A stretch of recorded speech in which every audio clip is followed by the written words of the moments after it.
the British indicated that they never used remote viewing, and the British indicated that it was not of use to them. They did use remote viewing. I think they were using it in about 1900s. The British would definitely use it. And we could see in terms of Dion Fortune that she was using it with her, occult adepts as well. And if you look probably at all the people who worked in MI5 or MI6, they would have been skilled in the esoteric. They would have kind of like been skilled in all that. So the occult was never far away from the world of espionage. Even if you look at Sir Francis Walsingham, he was using these techniques to counter intelligence operations by the Catholic Church in about the 1500s, I think, something like that. And my good friend Irene wrote a book, and I recommend it for your show, Bob, called The Psychic Spy. And that was her memoir. That sounds it's on Amazon. Oh, what is interesting about Irene's book is it's a work of fiction, or is it? But it's the autobiography of a psychic spy who worked for MI6. Now, what is interesting is MI6, Britain's foreign intelligence services, during the Falklands War used remote viewers. And what is so interesting about her book is the fact that it's all in there.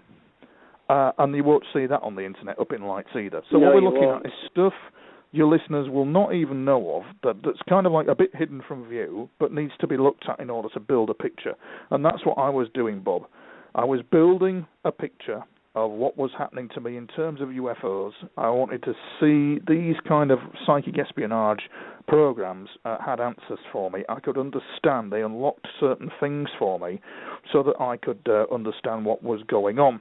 And this lady who allegedly worked for MI6 wrote a book called The Psychic Spy, and she tells this fascinating incident of us remote viewing the sinking of the Belgrano, and this incredible. But what in her writing, but what is interesting is the incredible pressure and stress she was under as a psychic spy. At one incident where this poor guy's in the water, and she traumatized herself, I think, because the guy who was in the water was an Argentinian sailor, and she says in the book that he was looking up at her as if he could see her, because she was displaced in time, and she could actually see what was going on, and it looked as if this guy could see her like a ghost, and he was looking up at her, and 1,001 things that went on, where the pressure was very real. It's the hidden world of John le Carré, the world that people don't see. And so the pressure was on her to perform, and she wrote this excellent book called The Psychic Spy, and it details all the trials and tribulations of that, including assassinations and car chases, and it really is something else.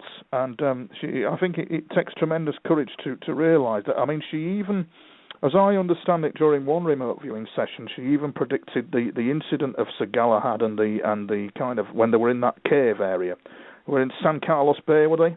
And I think the Argentinian jets went and bombed them, and she even saw that. A very gifted lady and a very cracking good book. That's called The Psychic Spy. That sheds light on the British operations with remote viewing. But I'll take your listener back now in the narrative to the Americans, back again to the